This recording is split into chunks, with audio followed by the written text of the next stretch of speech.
उपमुख्यमंत्री एकनाथ शिंदे अचानक दिल्ली दौऱ्यावर गेलेले आहेत। उपमुख्यमंत्री एकनाथ शिंदे दिल्लीला रवाना झाल्याची प्राथमिक माहिती समोर आली आहे। शिवसेना खासदारांसह मुख्य नेत्यांसोबत शिंदेंची बैठक होणार आहे आणि देशभरातील राज्य प्रमुखांची सुद्धा शिंदे भेट घेणार असल्याची माहिती आहे। अधिवेशन असल्यामुळे शिंदे दिल्ली दौऱ्यावर असल्याचं उदय सामंत यांनी म्हटलंय।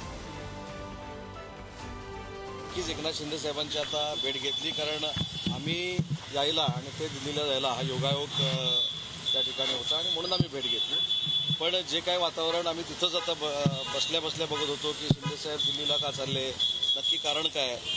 दरवेळी अधिवेशनामध्ये पक्षाचे पक्षप्रमुख मुख्य नेते आदरणीय एकनाथ शिंदे साहेब हे अधिवेशनाच्या कालावधीमध्ये दिल्लीला जात असतात। दिल्लीमध्ये जे आमचे खासदार आहेत त्यांच्याशी भेट घेत असतात, अधिवेशनाचा आढावा घेत असतात आणि जे राज्यप्रमुख आहेत, देशातले शिवसेनेचे राज्यप्रमुख आहेत, त्यांना देखील एकनाथ शिंदे साहेब दिल्लीमध्ये भेटणार आहेत आणि हा पक्षाच्या दृष्टीनं दौरा आहे आणि त्यांचा वैयक्तिक दौरा आहे।